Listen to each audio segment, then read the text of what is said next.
Representative Duffy. Thank you, Madam Vice Chair. Thank you, panel, for being here today. You know, I didn't necessarily run for Congress in 2010 to come here and raise the debt ceiling.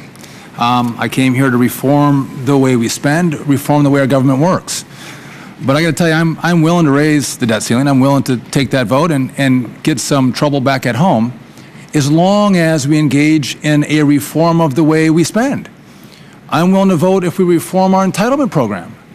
But for the panel or my friends across the aisle to say, listen, we just want a straight debt ceiling increase with no real reform, I think you are going to be hard-pressed to find colleagues on my side of the aisle to actually vote for that.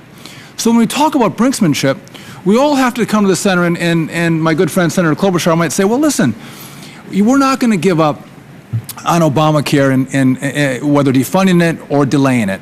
But we'll come to the table and we'll actually look at our entitlement system. We'll look at the way we spend. But we have to engage in some form of a dialogue where we can meet in the middle. And I think Brinkmanship is one where one side, like the president, says, hey, I'll negotiate with Syria or with the Russians, but I won't negotiate with Republicans on the debt limit. That's Brinkmanship. In 1990, you guys only went back to 2011, but in 1990, if you guys recall, Democrats held the Bush administration hostage over the debt ceiling. Same goals, different tools were used, but same goals. Just to look back, you guys are well aware of a quote from March 16, 2006 from a famous senator. He had a floor speech where he said, "Increasing America's debt weakens us domestically and internationally.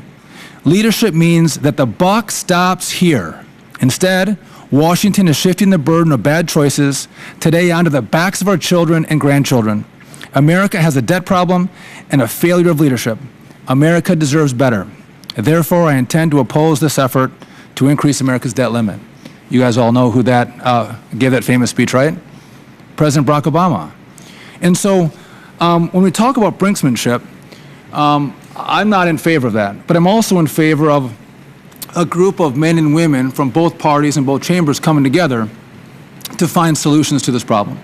And so I guess Mr. Zandi and Mr. Moran, I'm slaughtering your name there, I apologize. Do you think this is a one-side solution? Are you here testifying today that we should just increase the debt limit without any negotiation on reforming how we're spending? That's not your position, is it? Well, what I'm here to say is that you need to raise the debt limit. I mean, there's no options. Otherwise, it's disastrous, and it's counterproductive to your own goals because it's going to result in a recession, bigger deficits, and raise the debt. You know, my sense is that both Democrats and Republicans have negotiated and debated the debt limit since the debt limit's been around since 1962 or whenever it was put into place. So it's been used by both sides, but that doesn't make it right.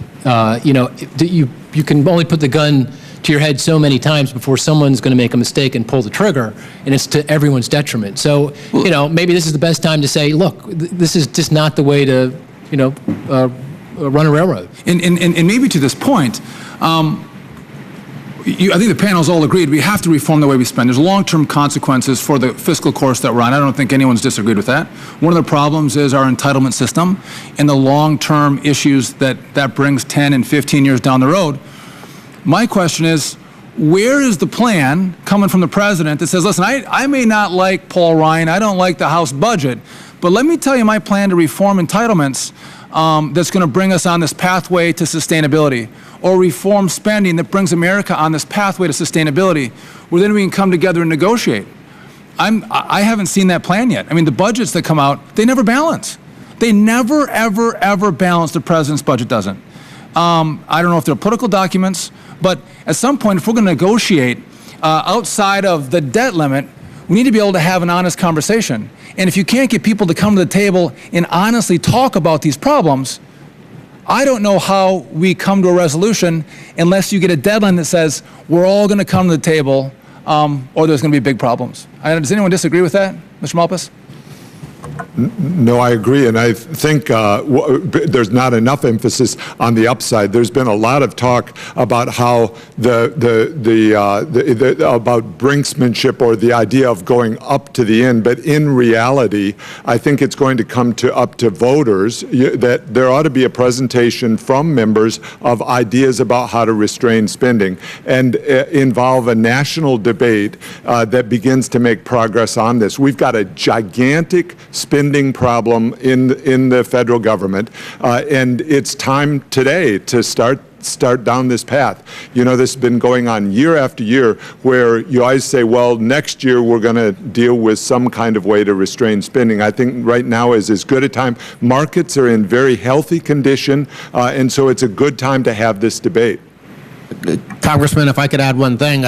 The president has never proposed a plan that balances, but one thing that concerns me is that he did say the value-added tax was, quote, something that has worked for other countries, which does make me worry that he sees Europe as a role model to follow, when certainly the events that we're seeing with the welfare states collapsing in many European countries should be a warning sign to all of us that we can't allow government spending it's already climbed since the end of the Clinton years from about total government spending in the U.S. from about 32% of GDP to now 37, 38% of GDP.